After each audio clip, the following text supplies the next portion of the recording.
Welcome to Owner Insights, the podcast that uncovers stories about businesses and their owners. I'm James Orchard, Managing Director of the Crew Harris Orchard. In each episode, I sit down with a business owner to hear their stories. We discuss things like why they started their business, what was their motivation, the mistakes they've made, the lessons they've learned, keys to growth, and what they do differently. These aren't how-to guides or do-as-I-say tips, just real conversations between two business people. Join us as we explore what it takes to become a truly great business. Grant Wilckens, welcome to Owner Insights. Thanks, James. Looking forward to it. Thanks for joining us. You've been hard to pin down, actually, and I suspect that's because you're a reasonably busy man. Just before we get into your business, can you just describe for me a typical day in your life? Wow. Okay. Good question. Well, I'm an early riser, so I get up sort of before 6 most days. Mm-hmm. We've got a little home gym, so I get out there in my home gym for about an hour. Yeah.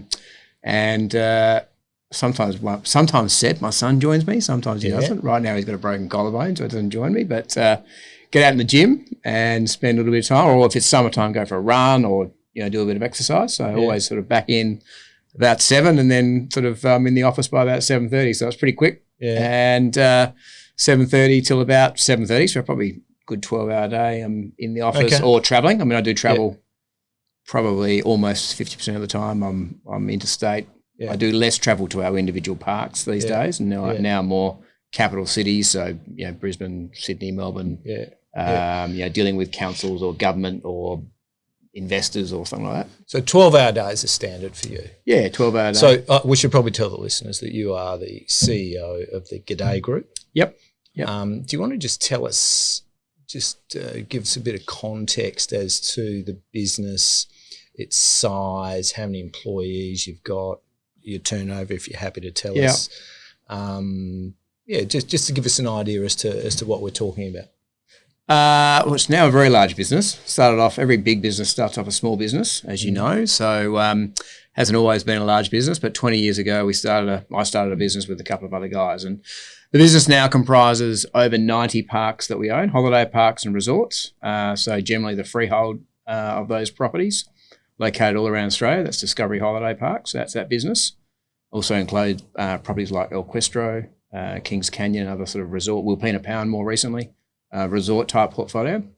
Then in addition to that, we've got something called the G'day Parks Group, and that's about 330 parks, and they're like a franchise or a licensee network, and they are all branded G'day Parks, and they use our systems, our website, and we clip the ticket on bookings that go through the website. They're also part of our loyalty program. So it's like a business partner relationship that we have with those licensees. So the individual mums and dads that are out there in remote Australia that need a partner, and we're their partner from a sort of a systems and back office perspective. So the G'day Parks, they're traditional sort of caravan park types. Correct. So there's which you don't own.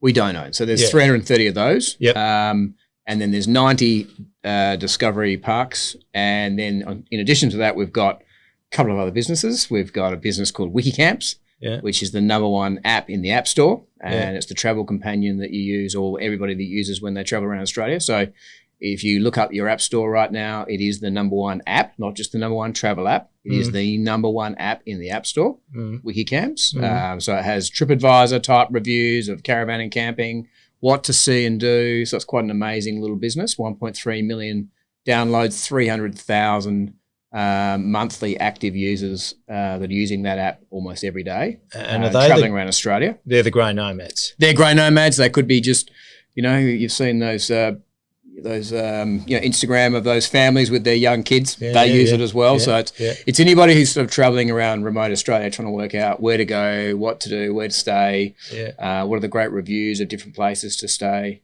So that's that business, and that's a really a great business. And then on top of that, we've got another business called Book Easy, which is we only bought that in November last year. That's another technology business. So these are two digital businesses. WikiCamps and Book Easy are both digital businesses. Yep. Book Easy is a B2B business, so it's a business to business. So it's about connecting. Has 22,000 businesses around Australia that are connected, that we help get connected to the digital world. So we help them sell product through visitor information centres. We help them get product online. So it's more of a sort of it's the long tail of hospitality industry. As you can appreciate, there's big corporates like ourselves who've got a couple of thousand staff. But there's a long tail of very, very small businesses out there in the hospitality industry, and it's about how do those people get connected in the digital world to get their product sold. And so we provide a back-end solution to help them effectively get online through VICs and other things. So, and then on top of that, we've got the resort portfolio. So it's a pretty big business, 2,600 staff all across Australia, 350 right here in Adelaide on Rundle Mall, and everything from technology to operations to marketing. We've probably got one of the biggest marketing functions in South Australia.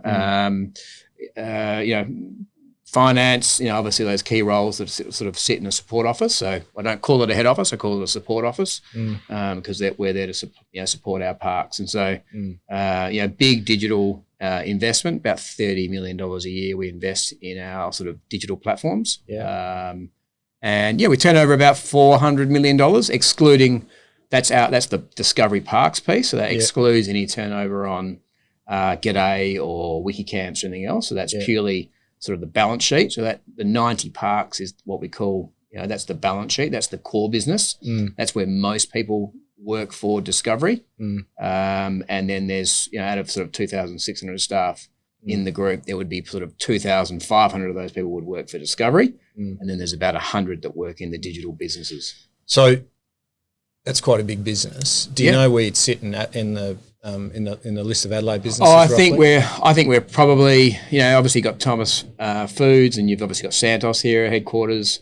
But I see the Daily review come out. We're always in the top 10. Yeah. I would have thought we're probably in the top 5. We don't, we're a private company, so we don't have to publish results, and so really sort of taking a guess. Yeah. But look, when I've looked at the comparisons, I think we're certainly in the top 5. Yeah. And started in Adelaide?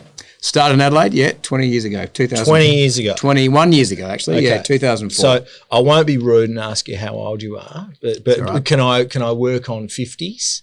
I am exactly 50. Right. So at 30, I'm turning 51 this year. Yeah, okay. So I turned 51 before the anniversary of Discovery. So okay. Jeez. Yeah, so I was 30 years old, and I actually came from an investment banking background, so I'm a chartered accountant by trade, and then went off to Great trade. So, sort of spent a bit of time in KPMG and doing those things with in the audit division, and then went off to London and spent some time at Rothschild. So worked in investment banking and working through large sort of infrastructure. We did a lot of railways and airports, so Frankfurt Airport, Hong Kong Metro, MTRC, worked on the British Railway, rail track. So you're an accountant? Yeah, I'm a finance guy. Yeah, right. Well, I was. I'm not. No, I'm so now a customer experience. So guy. How does a chartered accountant who goes to KPMG, goes off to London, as everyone did back then? Yep. How do you end up at 30 getting into caravan parks? Well, I was probably in a rush back then. If I think about my, I'm not in a rush, but I sort of went through school quickly, went to uni, got my degree, did my PY at KPMG, left. It was always, I didn't ever really want to be an accountant, a long-term accountant. It was always a good skill base to learn and become chartered and learn that skill. So it was really, my ambition was to get to London, get into IB, and then came back to Sydney, of all places, spent 2 years in Sydney, and in Sydney, I came across a portfolio of 5 caravan parks, which we didn't buy first. But what were you doing in Sydney? I was working in a property trust. So I came back. Okay. Yeah, so good connection. So I came back. I knew a lot about long-term modelling. I knew a lot about big models. So you learnt that at KPMG and in London. Yeah, because I did long-term. So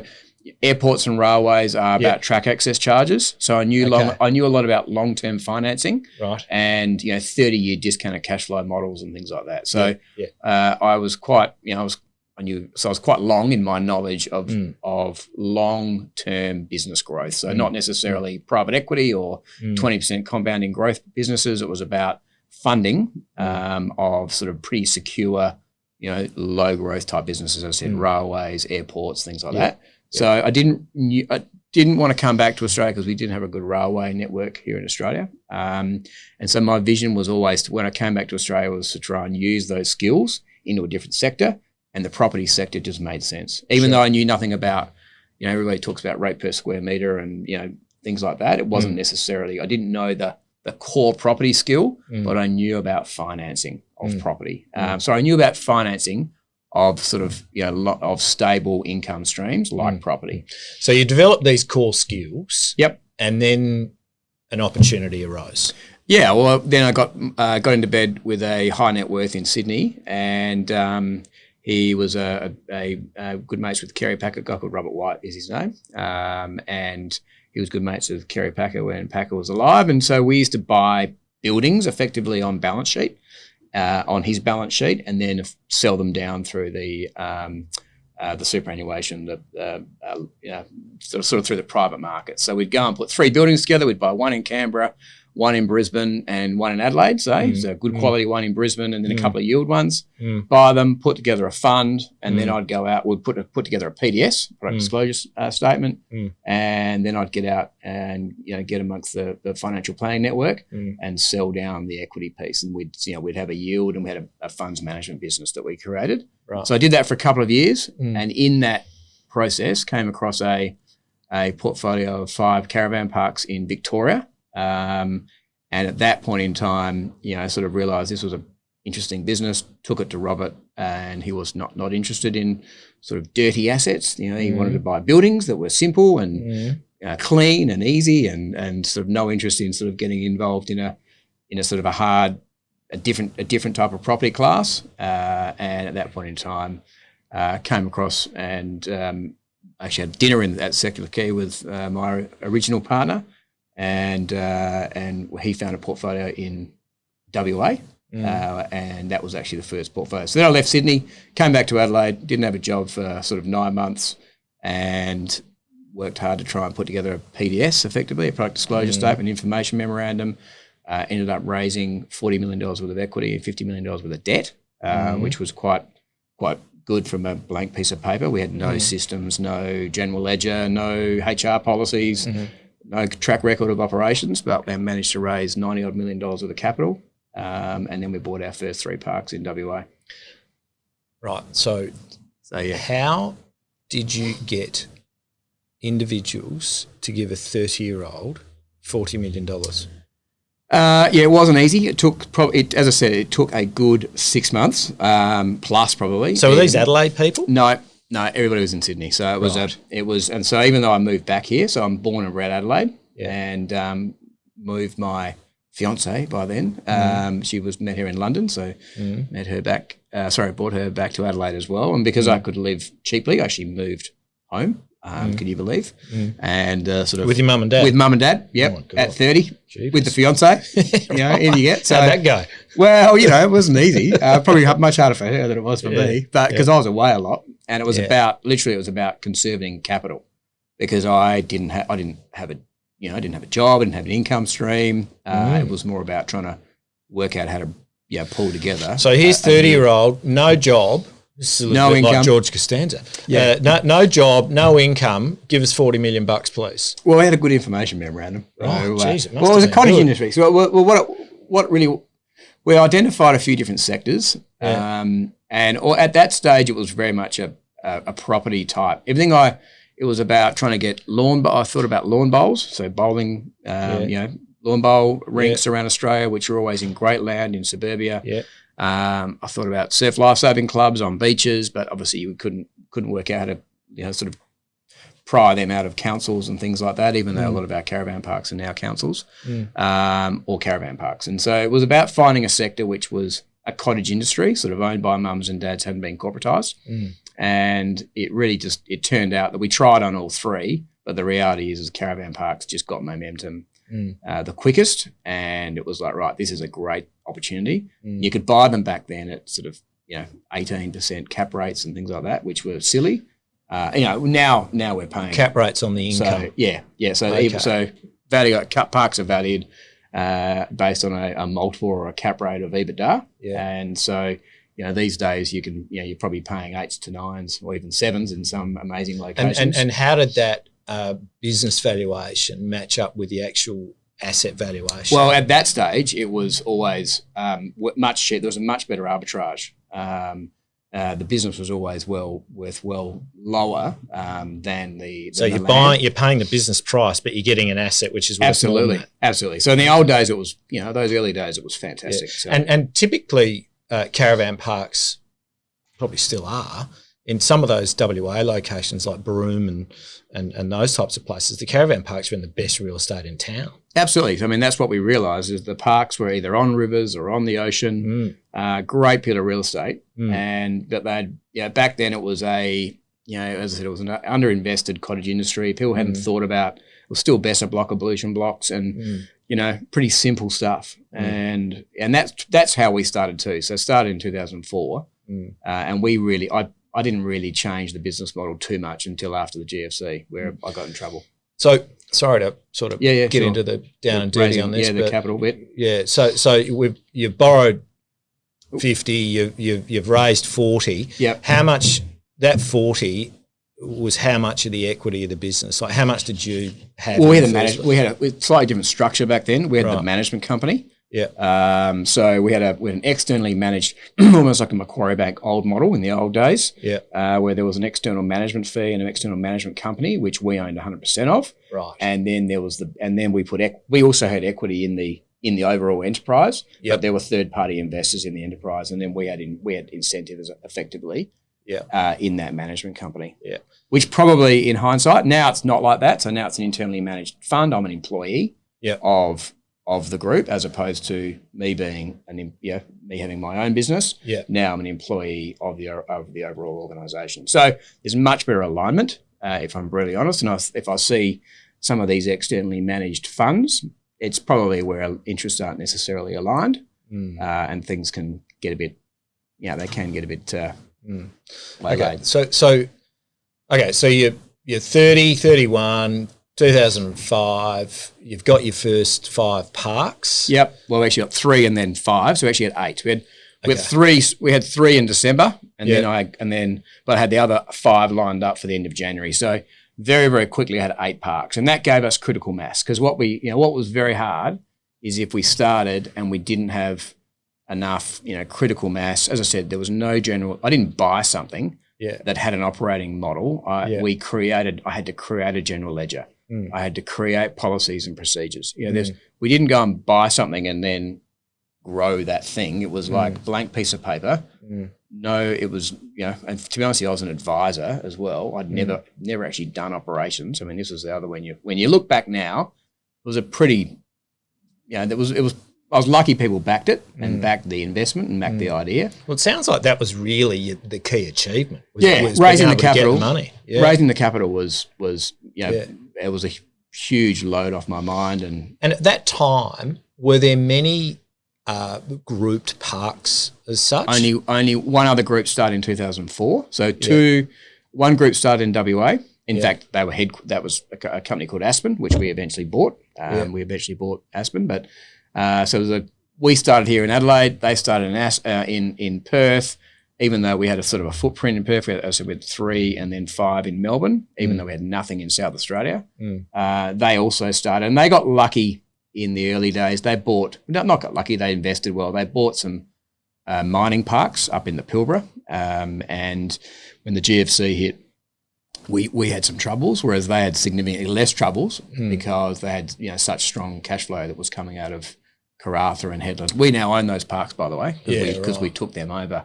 So let's just talk about that period between when you started, 2005, and 2008, which is the GFC. Yeah. So we'll get to those problems in a minute. But what happened between 2005 and 2008? Where were you at when the GFC hit? As I said, the alignment between the business and the management company, if I reflect now, maybe it wasn't fully aligned. We were incentivized to grow the business, and I grew too quickly. I bought 40 parks in 36 months. So there's one thing I could do. I could do M&A. I mean, I was a corporate finance guy. I knew a lot about how to do deals. And And you'd found an asset class. And I found an asset class which was right for exploitation. Absolutely. And I could buy them well, but I bought too much green grass and not enough cash flow. I bought some beautiful properties in beautiful locations that had amazing land, but they just didn't have the cash flow to support the investment. So what happened was in the GFC, well, when Lehman Brothers collapsed and property valuations came down, I was at 40 parks, so it took me 36 months to get to 40 parks. And had you continued raising equity, or were you more inclined to debt? No, we actually got a mezzi piece in there as well. I didn't want to raise any more equity, which was one of the problems. So ended up, leverage was too high. Yeah. So I hit 2008. Mezzi piece was underwater. Well, sorry, wasn't initially. I didn't refinance in 2010. So I had 2 years, sort of 2008, 2010, being in a pretty challenging environment where I had a mezzi piece, a senior piece, and then obviously equity. Equity was pretty much... So just for those who don't understand debt as well. Okay, so senior... You had lots of levels of debt, and your total debt... had now got probably very close 85 to 90% of the value of the asset. Of the value of the asset, even higher, to be honest with you. And the equity was getting squashed. I mean, the equity started off 40 million, and I ended up paying back all of the senior, but the mezzi we actually got a haircut. Okay, on the mezzi. So GFC hits, asset values come down. Yep. Debt stays where it is. Yep. What do you do? I felt like I was on a treadmill. So I had my first child in 2006, my second child in 2008. So I had a wife and a new family, and I had a business venture. I had lots of mates still in investment banking, IB, that were earning big bonuses and doing really well. And I was sitting there going, why did I do this? This is a terrible idea. Yeah. The reality is I felt like I was on a treadmill, and the treadmill was going faster and faster and faster, and I couldn't get off. And the reason why I couldn't get off is because I had personal guarantees. I had my house on the line. I'd obviously going to lose all of my capital as well, and it also meant that my reputation would have. It sort of at that time it was the end of the world in terms of if everything went the wrong way, and so I spent 2 years effectively working for debt. We still had equity, and I still had a board, and I wasn't working for debt, but I felt like I was effectively working for the debt piece. But you were getting pressure from the bankers. I sold 9 parks, so I went from 40 parks. Right. Yeah, sold 9 parks. So restructured the balance sheet. Yeah, that 2 years was an intense period where I implemented forward-looking systems. Was much. Previously we were always looking back and saying, how did you go in May? How did you go in April? The reality is I needed to know what was going in September and October. Yep. And so it was about getting forward-looking future booking patterns and trying to work out how the business was actually going to perform, to think about staffing levels. And so all of a sudden restructured the business from an operational perspective, forward-looking, sold 9 parks and repaid debt, excuse me. And then ended up doing a deal eventually. Took me a while. I sort of did a lot of dancing with a lot of international private equity firms like Blackstone, Apollo, and all these big American firms that came in to try and sort of rescue me and squash everybody. And luckily I sort of chose. I had a great partner in Adrian Loader, who's my chairman now, and he left the board after this, but he sort of came in and became my chair. And we worked with another private equity fund called Next Capital out of Sydney. We recapitalised the balance sheet in 2010, and we crunched the mezzi, which was a pretty attractive thing to do. So in other words, you took out that level of debt. Yeah, we did, and replaced it with the private equity. Yeah. And so it was a good outcome. So it meant that it was actually all of our debt facilities were expiring on New Year's Eve, 31 December 2010. And we refinanced on 31 December 2010. Wow. So I was in Sydney, and we refinanced. I remember sitting around this huge boardroom at Minter Ellison, and the whole table, which was a huge table that could seat 20, probably 30 people, documents everywhere. All being paid by the hour. Yeah. And we finally put pen to paper on that day, and sort of at 8 o'clock New Year's Eve. Right. Which was amazing. So incredible. Nothing like a timeline or a time, to crunch a deal. So after that, you get to reset. Absolutely. So and you must have had some amazingly valuable lessons learned. Let's talk about post 2010. Yeah, look, post 2010 has been a completely different world, and I did learn a lot of lessons. I think the banks sort of backed me. I mean, they could have put us into administration during that period, and at the end of the day, what they saw was a person that knew, that was certainly passionate. That obviously knew a lot about. I mean, I'd only been in the industry for 6 years by then, but I knew, probably from a corporate investment side, I probably knew more about parks from a corporate investment side than anybody else in the industry. And so what happened then was, but you would have also become to know the business model. Well, then by that stage, I had a better team. It was still pretty small. We were still my team back then, I mean, I've just said 350 people here in the Adelaide office. My team back then in the Adelaide support office would have been like 10 people. It was still a very small team. Yeah. But I did have better capability around me and people that I trusted.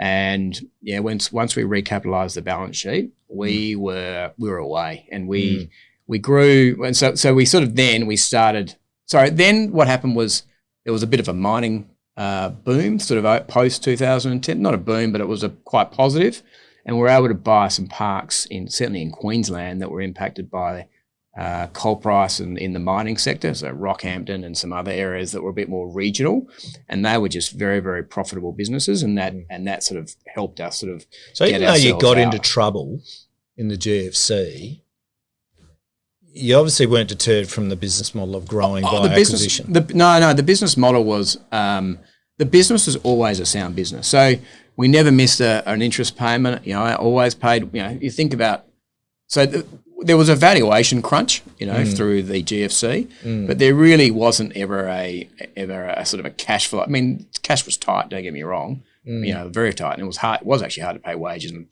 pay creditors. But at the end of the day, we still always paid everybody on the way through, and so the business model was still sound. We just had too much leverage, and we probably had spent 2008 to 2010 introducing really good forward-looking systems. Yeah. And that actually allowed us to operate the business better. So conversely, when I'll talk about Aspen shortly, they spent that time in the heyday and they hadn't invested in any forward-looking systems.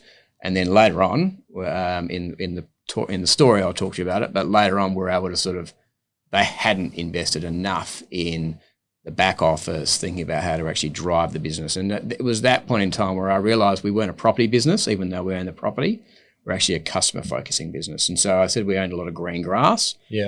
It made me realise that we needed to focus on CX. We needed to think about jumping pillows and water parks and kids clubs and what I call pester power. How do we actually start making sure we've got repeat visitation and people loyal to a brand? Rather than just being a collection of assets, because that's really what we were, as a collection of assets, as opposed to a business that's actually got benefits of scale and benefits of being part of a group. And that's really what happened post 2010, because we're able to sort of leverage our sort of investment into these what I call pester power items, and that changed our business completely, and that really made us a very, very successful business really since 2010. So my experience of caravan parks was when I was a kid, they were very basic. Absolutely, yep. And then by the time my kids came along and we went to lots of caravan parks on driving holidays and so forth, I could not believe the difference with the jumping castles and the table tennis table areas and the pools and all this sort of stuff.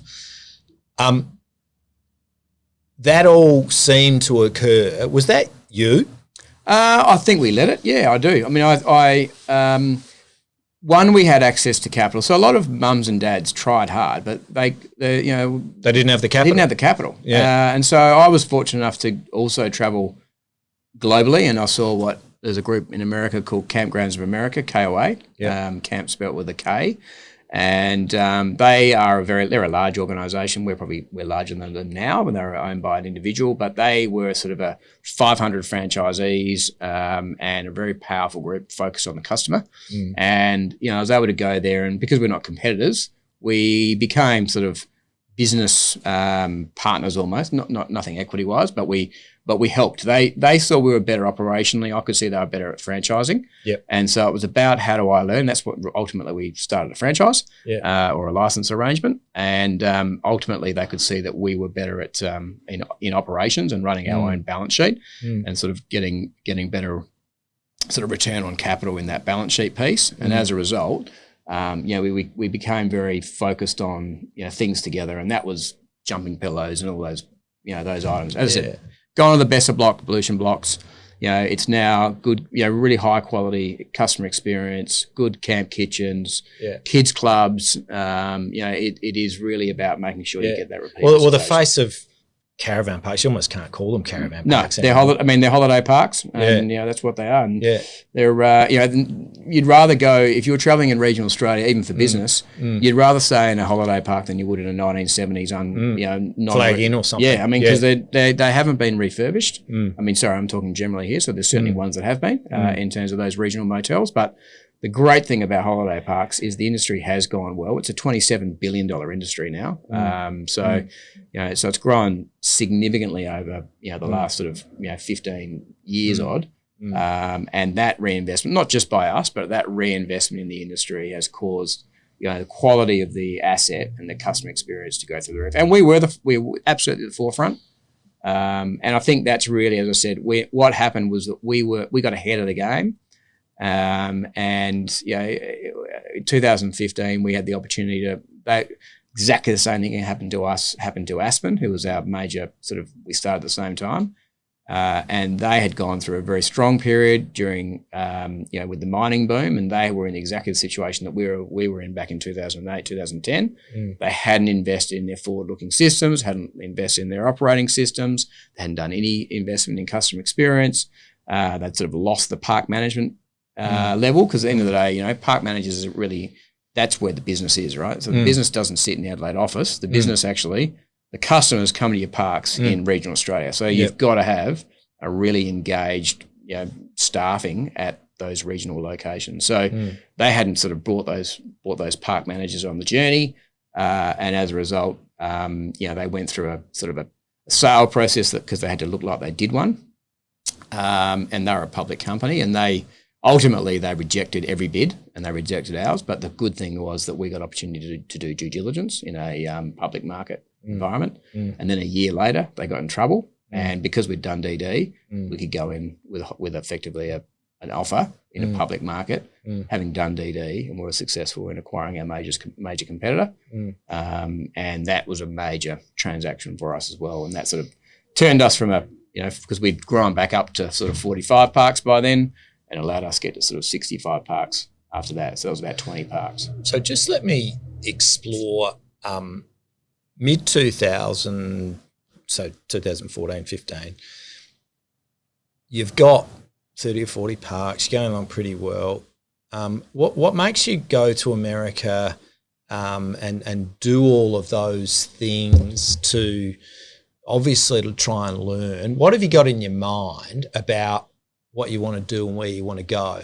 Anything in particular? Yeah, look, I knew that I knew that we're in a great industry. I knew we had a good business. And in 2014, I managed to, nothing wrong with my private equity investors, but I managed to get my private equity investors out in 2014. So, and at that point in time, I introduced and my chairman had come back by this time. In fact, he wasn't quite there by then because he left sort of for a period. But we managed to get what was Sun Super, which is now Australian Retirement Trust. They bought the majority of the business in 2014.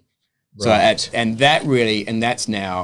So that was Sun Super. Sun Super merged with Q Super, and now there's called Australian Retirement Trust. Okay. And they're a $330 billion fund. They're Australia's second largest superannuation fund in Australia. So the reason why I give you that background is because what I realised is I had strong, very, very good thesis and business model of what we were trying to do. I had a very aligned and capable management team, and although my management team's grown and changed over the years, I've always sort of had very, very strong, executive in my team, and I had a board that was very supportive, and then I had a shareholder with capital. Yeah. And it's very rare in business, in my mind, that you have all three alignment between a shareholder with capital, a board that actually is prepared to take some risk. Most boards want to be just risk adverse, protecting their own reputation, and then a management team that's actually capable of wanting to grow the business.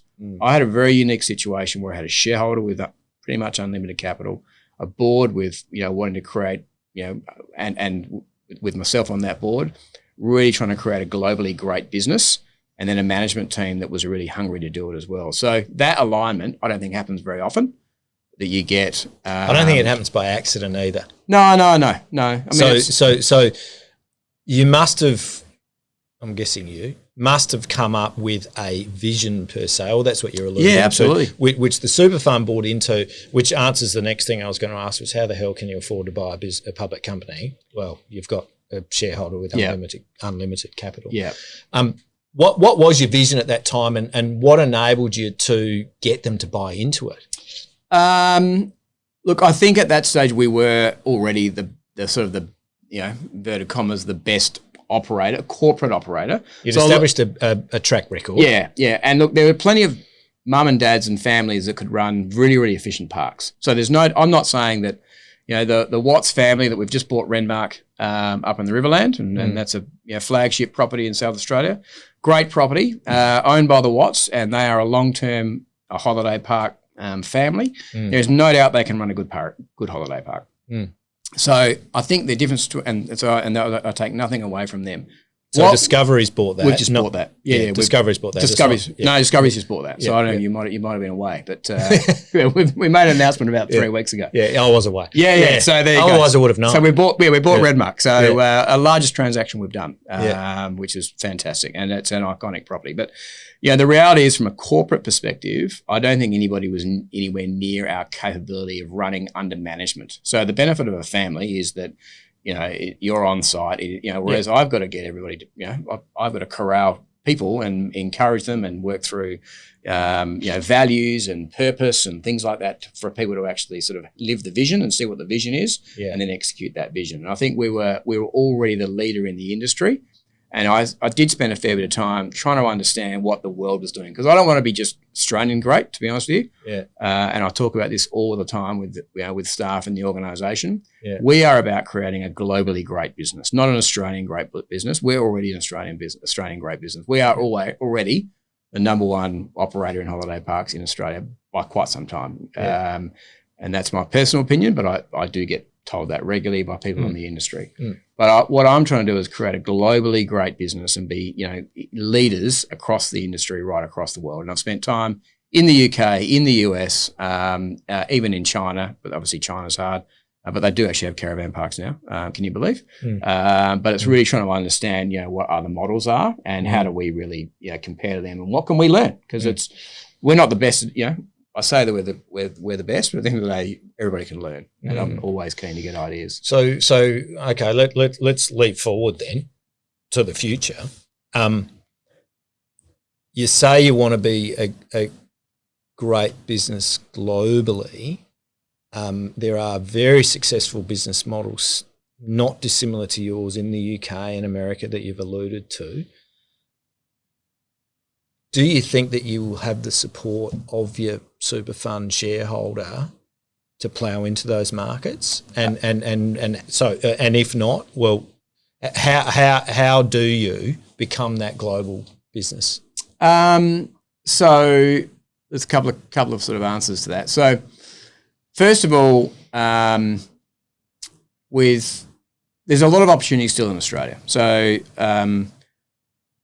I still think the best opportunity is the US, but we'll park that for 1 sec. Let's just focus on Australia. I still think there's a huge amount of opportunity in Australia. Number one, from an M&A perspective. So if that's an acquisition perspective for those listeners but the other piece is the development pipeline. So we we've done work on our portfolio, and we've got probably $1.3 billion of development potential in our portfolio. And that's still as holiday parks. So I'm not suggesting we're going to create shopping centres on our holiday parks. I'm just talking about up in the Barossa Valley. I don't know if you know the park. There's a paddock in front of our property in the Barossa Valley that we own. that effectively is sitting there with nothing on it. Useless. I own property. We own property in Robe. We've got the caravan park there, and we own all the neighbour, and we've owned it for 20 years.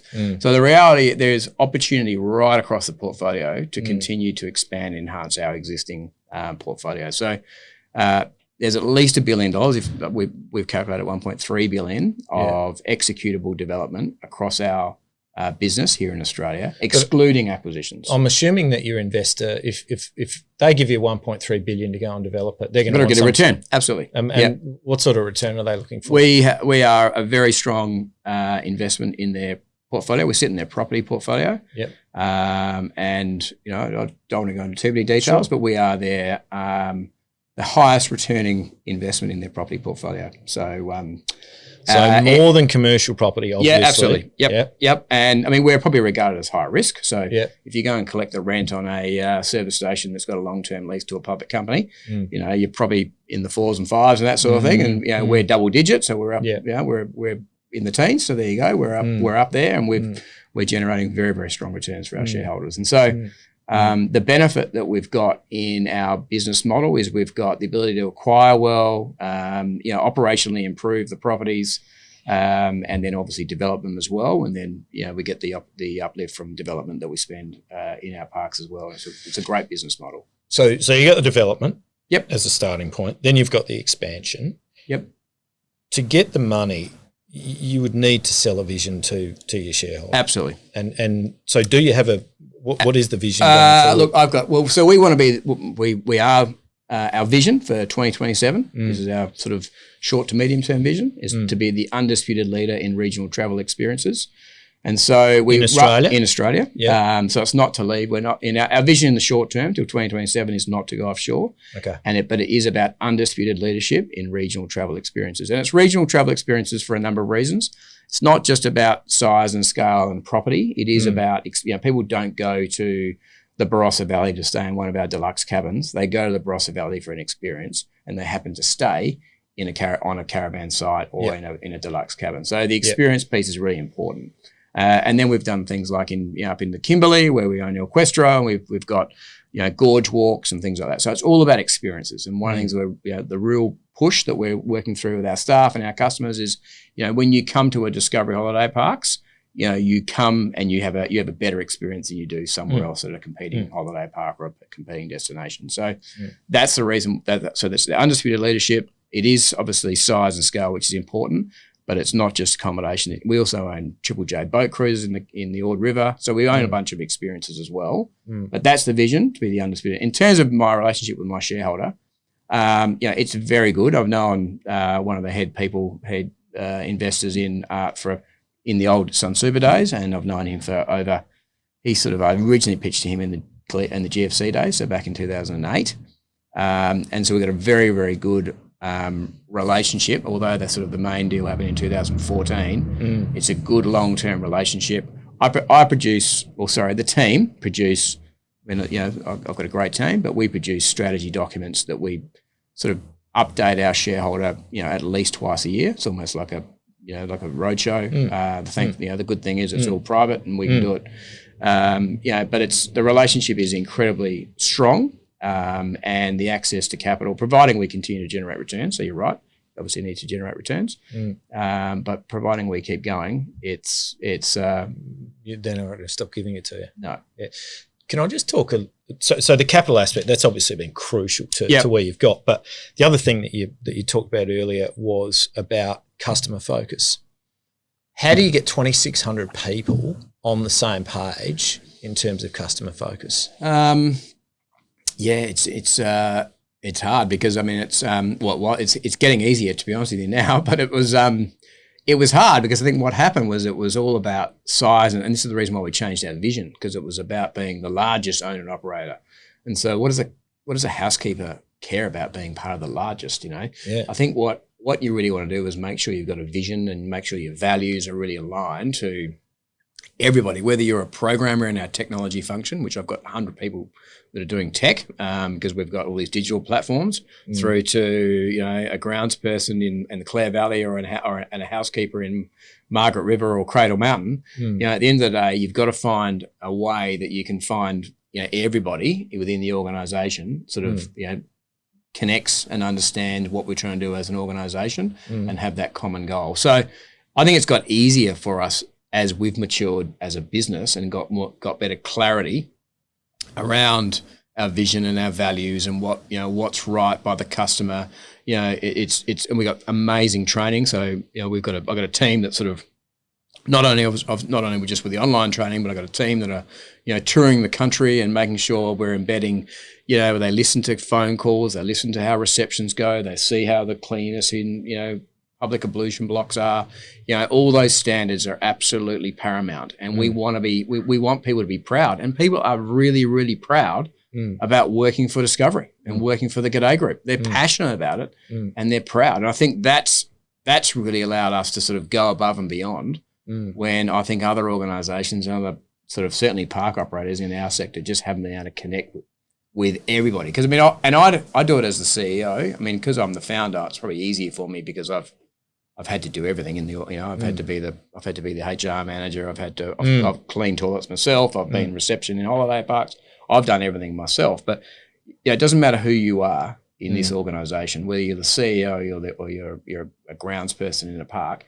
I walk around with blowers and make sure we're blowing it.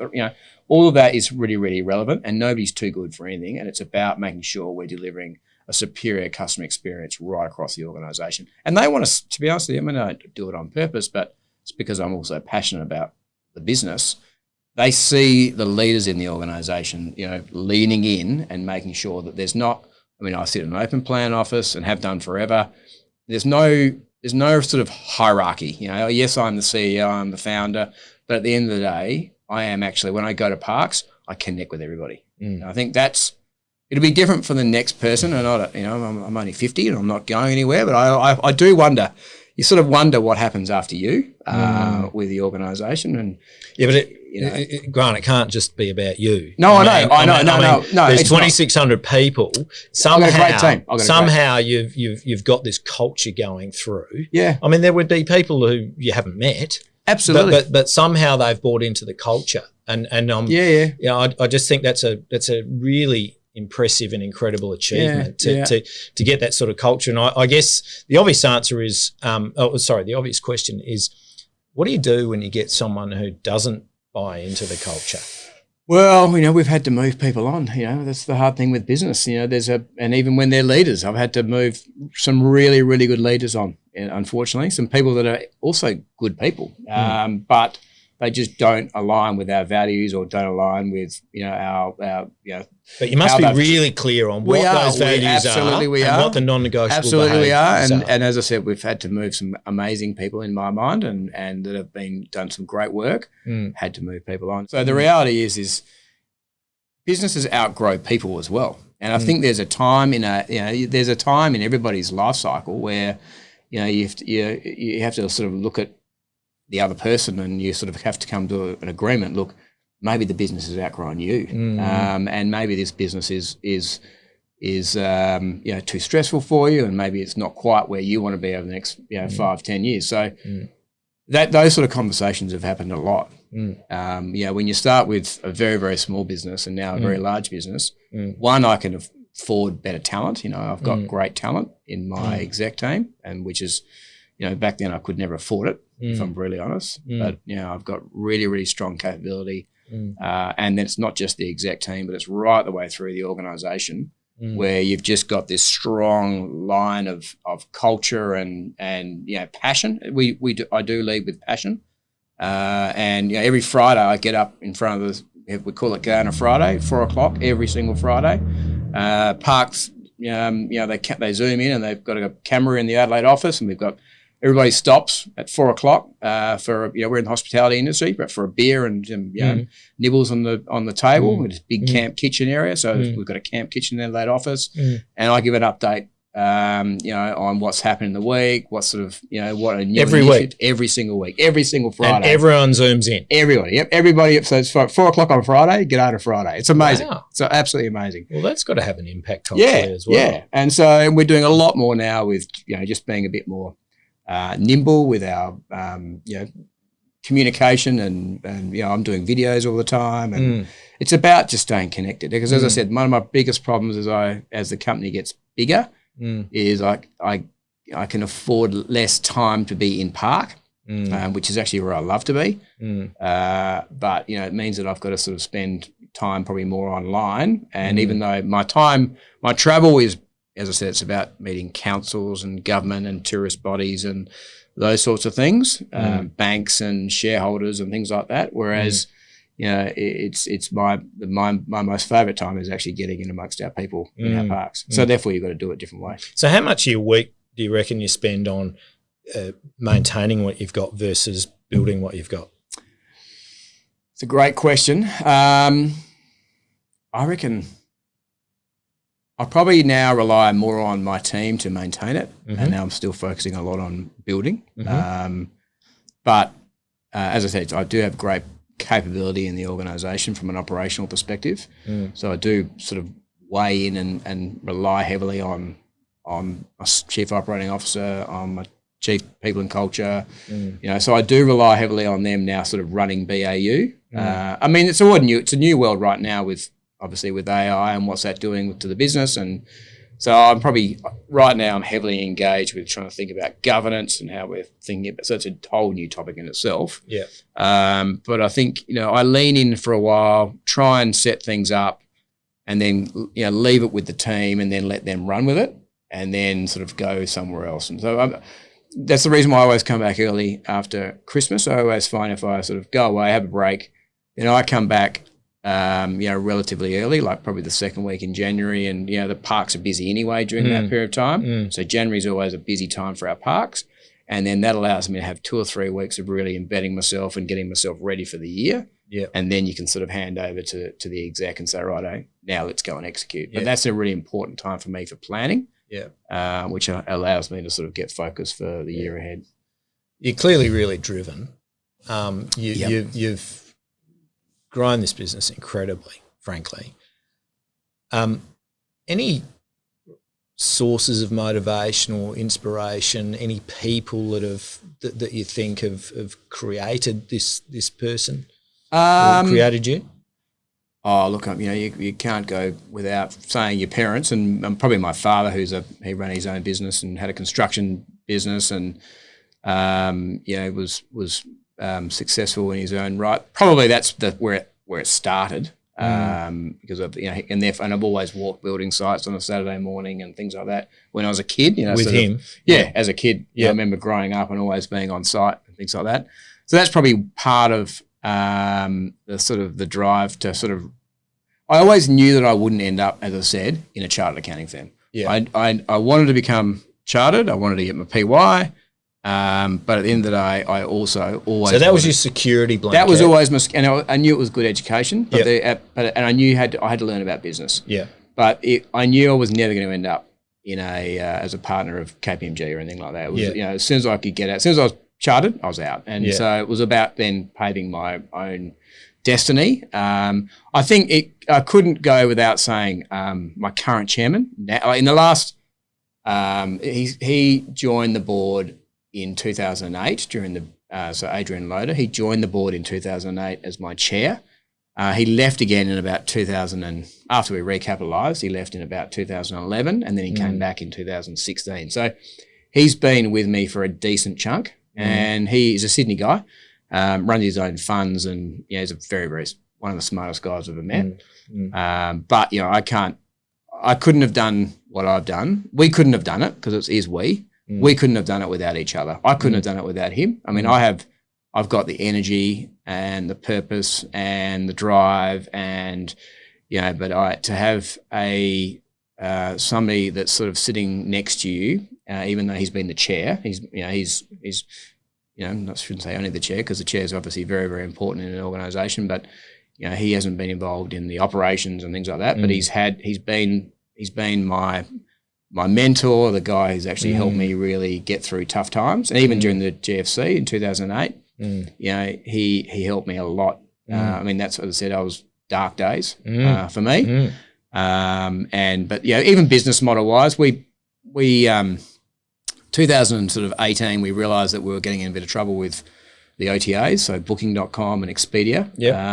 And that was when we sort of started this franchise model, or G'day Parks, and that was really about the disintermediation of Booking.com. We realised the customer was being owned by a third party, and so we realised we needed to spread our tentacles out across a broader platform, and we knew we weren't going to have a park in every town at that stage, even though we're 90 now. And so now sitting here with 330 parks that are all part of our network, all part of our brand, all sort of working for us, working together about growing the G'day brand, and actually providing a customer reference point for people to travel around Australia and stay in a G'day Park everywhere they go. That was the sort of stuff which, I could have done it without Adrian, because it was sort of, Adrian, we're getting disintermediated by these OTAs. We need to do something. Otherwise, we're going to be a property owner. And we're not going to be a customer owner. But you've had your fair share of problems. Oh yeah. But you've been very. It sounds like you've been very open to facing up to them and dealing with them. What do you think your next problem's going to be? The biggest thing right now is AI, to be honest with you, because I'm trying to work out. As I said, we've got a big technology function. We've got a big technology ambition. So the next sort of roadmap is really the digital businesses. Our physical businesses. So you're going to become competitors with Booking.com and Expedia in the caravan parks. Absolutely, we already are. But we are going to. I'm pretty confident we can win in our sector. So why is that? In regional, because I don't think anybody knows. The industry is a bit quirky. Booking.com's pretty successful. Business. Caravan.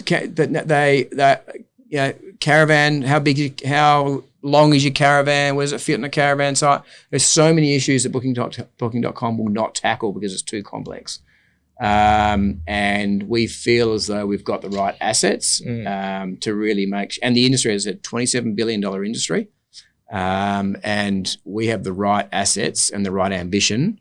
We just haven't got the capability. We're still developing our capability in our digital markets and our digital environment. But I am absolutely confident that we will win in terms of our digital booking platform for regional Australia. So, Airbnb will win the Airbnb market.